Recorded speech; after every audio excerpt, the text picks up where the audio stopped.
On était mis à l'étroit. On était mis à l'isolement.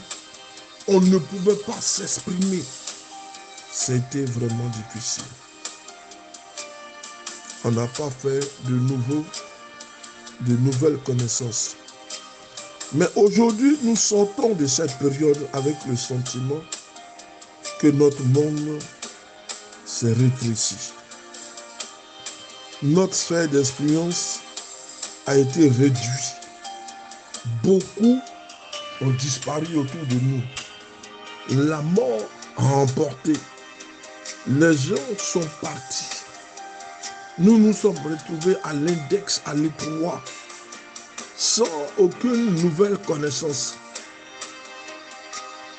Notre monde a rétréci. Notre sphère d'influence a été réduite.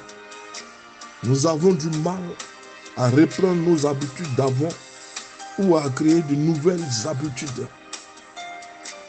Dans ce passage de la Bible, Ésaïe adresse des recommandations venues de Dieu aux Israélites qui ont été déportés par l'envahisseur qui a été victorieux. Ils se sont retrouvés esclaves dans un pays étranger. Une nouvelle culture leur a été imposée. Mais Dieu, dans sa bonté, leur donna de l'espoir. Je ne veux pas que tu penses au désespoir. C'est vrai que la situation à un moment donné est difficile. Toi qui étais dans l'opulence, aujourd'hui tu te retrouves presque dans le désert. Il y a un écart de vie. Israël qui était une nation puissante. Israël a péché, s'est retrouvé en esclavage parce qu'ils ont désobéi à Dieu. Lorsque Satan commence à dominer sur ta vie, c'est qu'il y a une porte, frère, que tu as ouverte devant toi. Alors, de ta situation de dominer, tu es devenu comme un vassal, un esclave. Et tu es dominé de par tout le monde. Toi qui avais une suprématie sur les nations. Aujourd'hui, ce sont les nations qui te dominent. Pourquoi? Parce que tu as désobéi à l'Éternel ton Dieu. Dieu fera en sorte que l'ennemi ait le dessus sur toi. Le diable puisse marcher, t'écraser. Alors qu'en temps réel, revêtu de la puissance et de l'autorité de Dieu, le diable même en te voyant recule. Parce qu'il sait que celui qui arrive est rempli du Saint-Esprit. Mais aujourd'hui, nous voyons que celui qui est rempli de Saint-Esprit, qui était ici à un haut niveau, se retrouve être esclave. Lorsque nous désobéissons à l'Éternel, nous subissons. Mais lorsque nous nous mettons à genoux d'un cœur sincère et nous crions à l'Éternel, l'Éternel revient vers nous pour nous délivrer. C'est ainsi que Dieu parle au travers du prophète Ésaïe.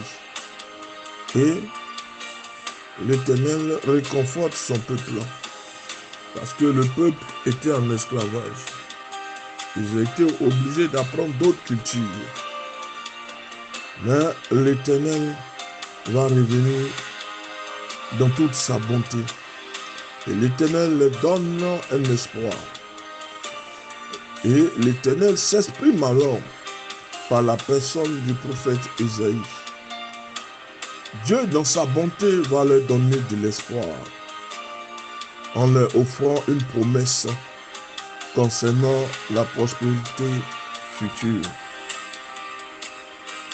L'Éternel leur dit ceci: agrandis les cordes de ta tente, consolide les piquets, car tu vas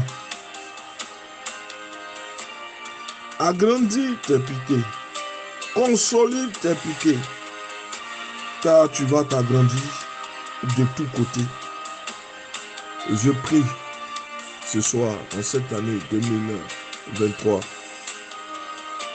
que ta tente s'agrandisse, que l'Éternel élargisse ta tente dans tous les sens, de tous côtés, Aucun côté de ta vie n'échappe à la bénédiction. Dieu, ce soir, veut élargir l'attente. Il veut élargir l'attente de quelqu'un ce soir. Tu as pleuré, tu as souffert. Mais l'Éternel veut agrandir ta tente. Regarde ce qu'il dit aux Israélites.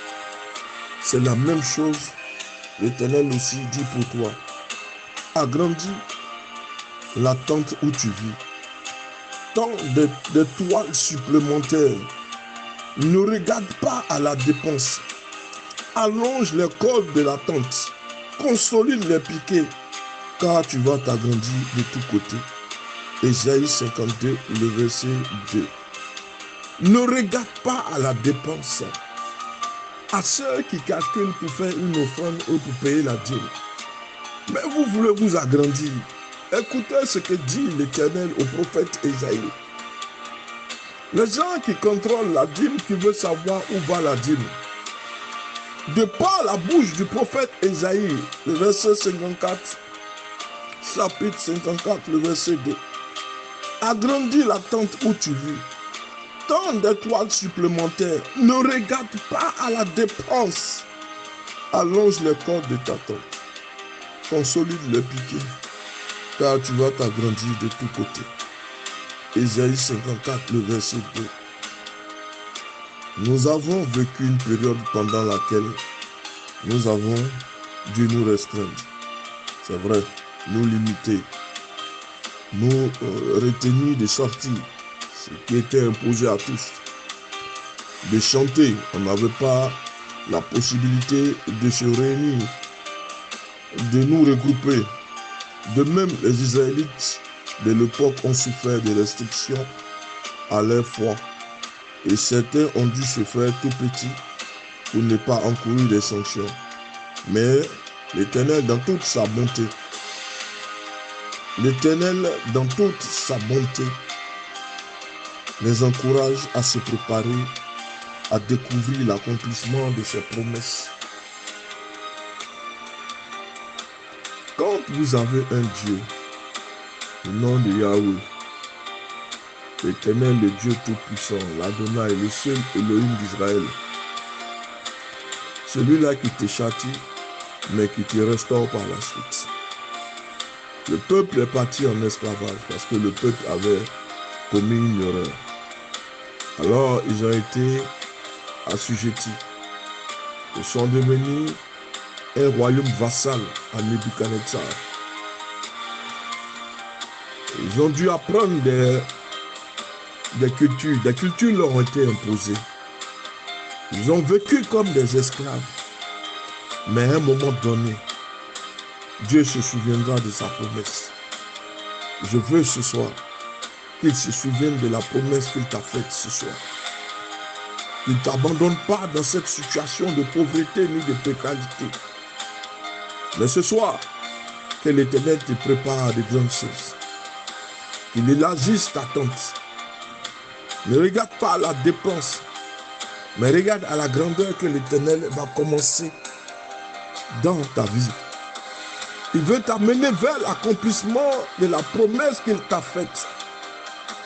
Il n'a pas oublié cette promesse à ton égard, mais c'est toi, de par ta faute et ta conduite, tu as ralenti l'accomplissement de la promesse, de sorte que tu t'es retrouvé esclave.